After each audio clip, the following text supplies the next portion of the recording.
வணக்கம் என்னாரின் மக்களே, சகோதர சகோதரிகளே. நாங்கள் 2 பேரும் போனோம். ஐந்தருவியில் போய் நல்லா ஒரு குளியில் போட்டோம். தண்ணி சூப்பராக வருது. இந்த வருங்க கருப்பாக இருக்குது, மீடியமாக வருது. ஒரு குளிக்கிற அளவுக்கு வருது, நல்லா இருக்குது. ஆமாம், கூட்டமும் இல்லை, நார்மலான கூட்டம் தான். நல்லா போய் குளித்தோம், வந்தோம். நான் தலையை தோட்டிட்டு எண்ணெய் தேய்ச்சி சீவிட்டு உங்கள்கிட்ட உட்காந்துட்டேன்.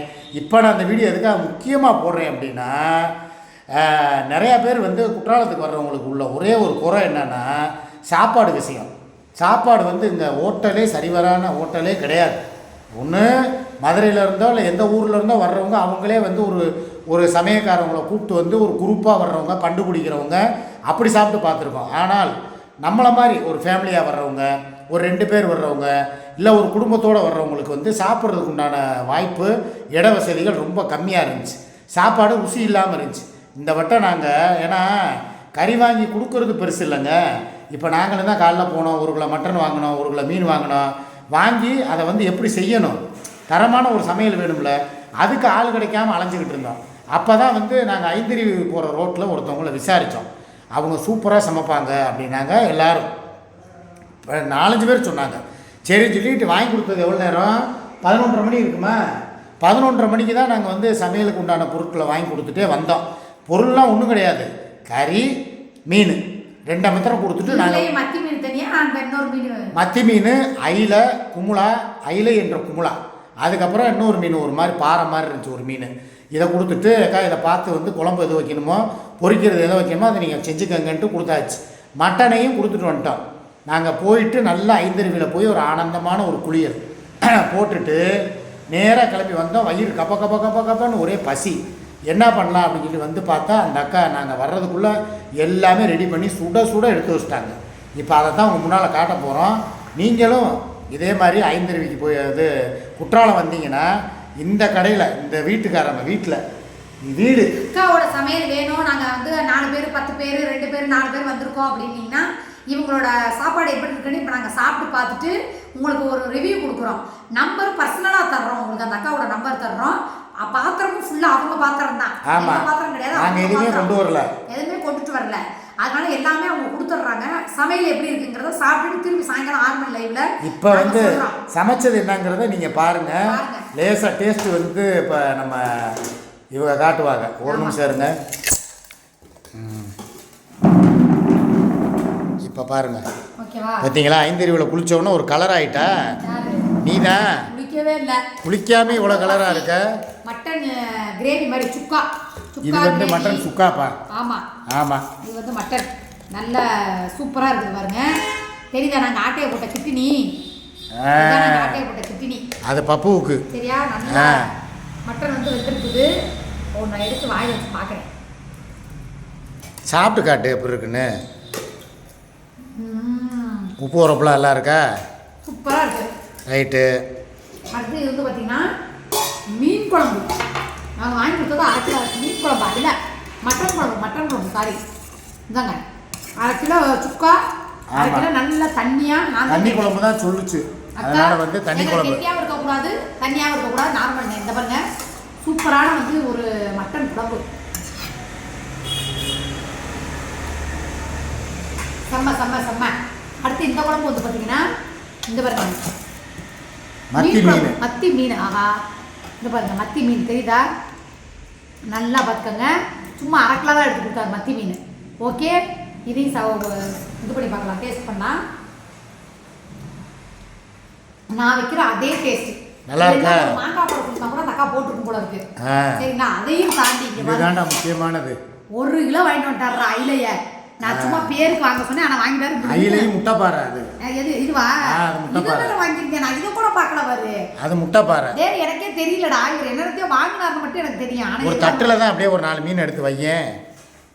இந்த மஞ்சள் தட்டில் வை, அப்போ தான் நல்லா பெருசாக தெரியும். ஆமாம், பெருசாக தெரியுது. இங்கே வாங்கடா, அநியாயம் தாங்க முடியலடா. நான் கூட இந்த மீன் தான் நினைச்சேன், இந்த வர துண்டு மீன் வர வாங்கிட்டு இருக்காரா. தெரியுதாடா உங்களுக்கு, இது பூரா துண்டு அயிலை. அந்த முழு மீனை வைப்ப பொடி மீனாக எடுத்து போடுறேன். இதுதான் அயிலடா, தெரியுதாடா உங்களுக்கு. இத்தனை மீன் யாரா திங்கிறது, வச்சு திங்க வேண்டியதா 2 நாளைக்கு இதே எங்களுக்கு சரியா இருக்கும். அதில் ஒரு சின்ன பிட்டு எடுத்து தின்னு பாரு எப்படி இருக்குன்னு டேஸ்ட்டு. தம்பிக்கிட்ட சொல்லி சூடு பண்ண சொல்லி சூடு பண்ணி வச்சு திம்போம். நான் என்ன சொன்னேன் தெரியுமா அக்காட்ட, அக்கா கேசரி போடுற மாதிரிலாம் பொரிச்சிடக்கூடாது, நம்ம வீட்டுக்கு எப்படி பொரிப்பீங்களோ அந்த மாதிரி பொரிச்சு கொடுங்கன்னே. சரிப்பான்னு சொல்லி எவ்வளோ நேரம் மசாலா கூட வச்சாங்கன்னு தெரியல, கரெக்டாக சாந்துருச்சு. அண்ணா உள்ள இது என்ன மீன்? இந்த துண்டு மீன் அது வந்து பாறை. பாறையாது, பாறை, முட்டை பாறை. முட்டை பாறை நல்லா இருக்கா? கண்டிப்பாக உண்மை சூப்பராக இருக்குது. உங்கள் ஏன்னா ஆள் பேருடா என்னடா மூடி வச்சுருவோம். ஐயோ எல்லாத்தையும் அப்படி தான் கீழே போடு. அதனால் வீட்டு சமையல் உண்மையான சூப்பராக இருக்குது. நாங்கள் இந்த மாதிரி சமையல் வந்து சோறை காட்டு, அதை விட்டுட்டேன். இதை மாத்திரம் வெறும் சைடிஷை மாத்திரம் காட்டிக்கிட்டே இருக்கிற. மெயின் பாயிண்ட் எங்க? அம்மா அடிப்பேன்.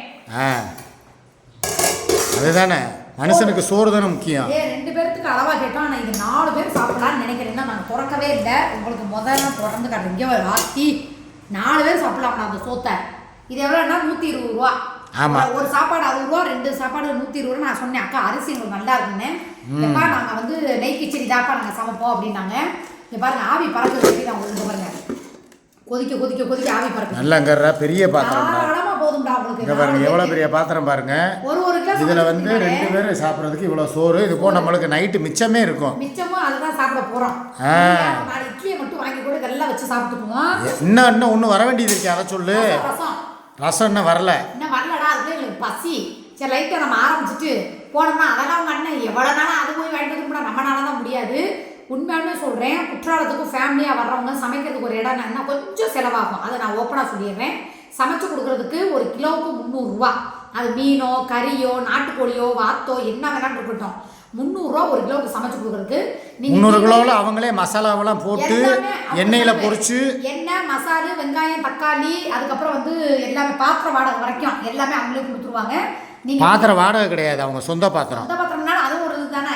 ஆமாம், அப்படியே கொண்டுட்டு போயிட்டோம்னா என்ன பண்ண முடியும்? இருந்தாலும் ஒரு நம்பிக்கை கொடுக்குறாங்க. ஏன்னா இந்த நம்ம எங்கே தங்கியிருக்கோன்னு கூட சொல்லலை, எதுவுமே தெரியாது. இந்த பாத்திரம் ரேட்டே பார்த்தீங்கன்னா 2000 3000 வரும். ஆனால் நம்மளை நம்பி கொடுக்குறோம். ஏன்னா அவங்களுக்கு தெரியும் அந்த அக்காவுக்கு எனக்கு ஒன்று தெரியும்ப்பா எனக்கு அப்படின்னாங்க. அதனால தான் பாத்திரம் கொடுத்தாங்களாம். மேக்ஸிமம் யாருக்கும் கொடுக்க மாட்டாங்களாம் புதுசாக வர்றவங்களுக்கு. அதனால குற்றாலத்துக்கு நீங்கள் ஃபேமிலியாக வந்தாலும் சரி, பேச்சுலராக யார் வந்தாலும் சரி, உங்களுக்கு பர்சனலாக நாங்கள் தங்கியிருக்கிற ரூமும் சரி, நாங்கள் சாப்பிட்ற சாப்பாடு உண்மையாலுமே அருமையாக இருக்குது. ஏன்னா அந்த அக்கா ஆடம்பரம்லாம் கிடையாது. இந்த போர்டு வைக்கிறது சமைச்சு தர்றேன்னு சொல்கிறது, ஏன்னா இவருக்கு தெரியும் நான் சுத்தமாக இருந்து பார்த்தா தான் சாப்பிடுவேன். இல்லைன்னா நாங்கள் 4 பேர் விசாரித்தோம். ஆனால் எனக்கு அவங்க சமைச்சு கொடுத்தா அது நல்லா இருக்குமான்னு எனக்கு தெரியல. அதனால் வந்து நான் அக்கா பற்றி இந்த அக்கா நல்லா மங்களகரமாக பார்க்க ஒரு லட்சணமாக இருந்தாங்க. நம்ம மதுரைக்கார சைடு மாதிரி தான் இருந்தாங்க. டக்குன்னு சொல்லிட்டு இங்கே பாருங்க, இது போக வந்து பிரியாணி வேற செஞ்சு தர்றாங்க. செய்கிறாங்க எல்லா சமயமே. இப்போ நாங்கள் வரும்போது பார்த்தா தால்ச்சா வச்சுக்கிட்டு இருந்தாங்க. 2 பேருக்கு இந்த மாதிரி தான் கொஞ்சம் செஞ்சு கொடுப்பாங்க. பிரியாணிங்கும் போது ஒரு 5 பேர் ஒரு 10 பேராக இருந்தால் கொஞ்சம் நிறைய செய்வாங்க. அதனால தான் நாளைக்கு என்ன செய்கிறாங்கன்னு கேட்போம். நம்மளும் கூட கொஞ்சம் வாங்கி கொடுத்து கூட நாளைக்கு நாட்டுக்கோழி இதுவும் செய்வோம். இதுவே 2 நாளைக்கு போதுமாதா பார்த்துக்கோங்க. சுக்கா தனியாக இது எப்படா நாங்கள் 2 பேர் ஒரு சுக்கா எடுத்து தின்னு காட்டேன் பிறகுன்னு நல்லா வெந்துருச்சான்னு பாரு. ஒரு சுக்காவிலே தான் இருப்பாரு. சரியா? சிக்காவுக்கு எப்பயுமே பிடிச்சது சுக்கா தானே. அவருக்கு வேணுமாம்டா, அதை சொல்லாமல் சொல்லுவார். உங்களுக்கு தெரியாது அவரை பற்றி. இந்தாங்க இருங்க, அவருக்கு வேணும்னா அப்படிதான் சாடையாக கேட்பாரு. அவர் சிம்பாலிக்கெல்லாம் உங்களுக்கு தெரியாது. இவர் சமையலோட அந்த சமையல் சூப்பராக இருக்குமே. செம்மாடா அமர்க்கலாம். கறி நல்லா வந்துருக்கு. புரியுதா? நல்லா டேஸ்ட்டாக இருக்கு, சூப்பராக இருக்கு. இது ப்ரமோஷன்லாம் கிடையாது. எங்களுக்கு நல்லா இருக்கும். உங்களுக்கும் வர்றவங்களுக்கு நாங்கள் பர்சனலாக நான் தான் நம்பர் வச்சுருக்கேன், அக்கா நம்பர். நம்ம யார் வேணுமோ நீங்கள் சமையலுக்கு வந்து அக்கா எங்கனாலும் நாங்கள் எதுவும் பண்ணல, எங்களுக்கு காசு இருக்குது, ஆனால் செம்மையாக சமைச்சு கொடுக்கணும்.